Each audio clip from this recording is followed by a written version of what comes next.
स्वागत।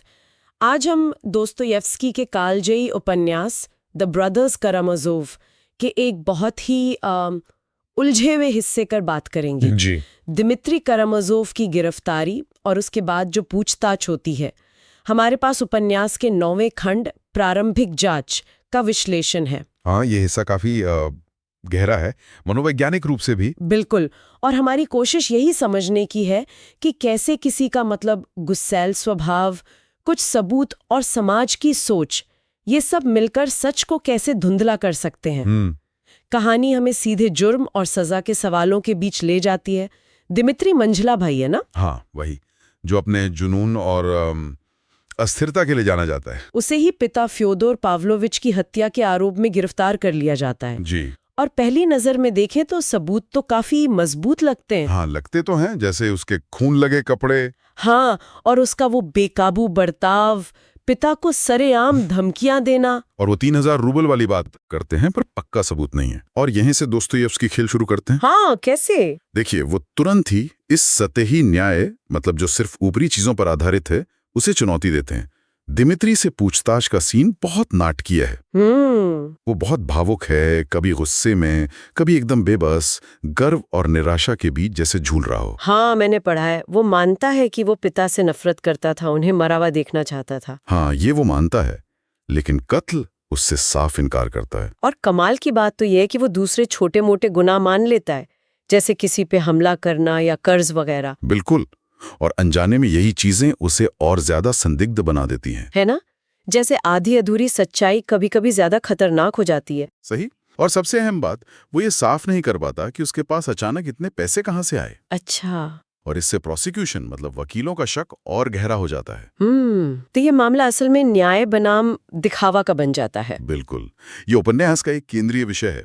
दोस्तोयेव्स्की उस कानूनी सिस्टम पर सवाल उठाते हैं जो परिस्थितिजन्य सबूतों और बाहरी बर्ताव पर जरूरत से ज्यादा टिक जाता है। और दिमित्री का वो जोशीला गुस्सैल स्वभाव, हाँ, वो उसे आसान निशाना बना देता है।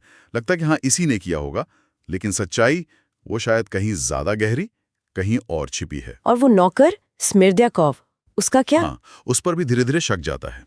वो जो हत्या के वक्त बड़ी आसानी से बेहोश हो गया था, उसका बेहोश होना भी तो एक सवाल है। सही बात है। दिमित्री का किरदार खुद ही जुनून, आवेग, इच्छाएं, इन सब का एक पुलिंदा जैसा है। जी।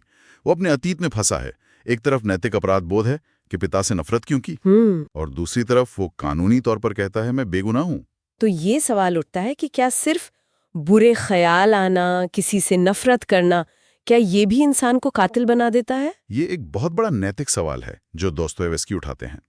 अगर हम इसे बड़ी तस्वीर में देखें तो ये ज़मीर, गुनाह कबूलने की इच्छा और जुनून के खतरों के बारे में है। पूछताछ में भी उसका रवैया अजीब है। वो चिल्लाता है, हाँ मैं दोषी हूं, पर उस खून का नहीं। अच्छा, इससे तो और उलझन बढ़ती होगी। बिल्कुल। उसके अंदरूनी कश्मकश दिखती है। दोस्तोयेव्स्की यहाँ मनोवैज्ञानिक यथार्थवाद का इस्तेमाल करते हैं। किरदारों के अंदर की दुनिया दिखाते हैं, ताकि हम समझ सकें कि कैसे हमारे अपने पूर्वाग्रह या दूसरों के पूर्वाग्रह सच को ढक देते हैं। हाँ, जांच करने वालों के भी और खुद दिमित्री के भी। और वो 3000 रूबल, वो सिर्फ पैसे नहीं हैं, वो प्रतीक बन जाते हैं। हाँ, भागने का लालच का, भरोसे का और अपराध बोध का। तो इस सब का निचोड़ क्या है? दिमित्री का मामला क्या दिखाता है हमें? यही कि कैसे एक इंसान अपने ही स्वभाव और हालातों का शिकार बन सकता है, और कैसे सच अक्सर ऊपरी दिखावे के पीछे या शायद हमारी अपनी समझ के परे छिपा रहता है। और ये हमें याद दिलाता है कि किसी के चरित्र और उसके कामों के आधार पर फैसला करना कितना मुश्किल, कितना जटिल काम है। निश्चित ही। ये हिस्सा न्याय, अपराध बोध और पहचान का एक गहरा मनोवैज्ञानिक और नैतिक अध्ययन है।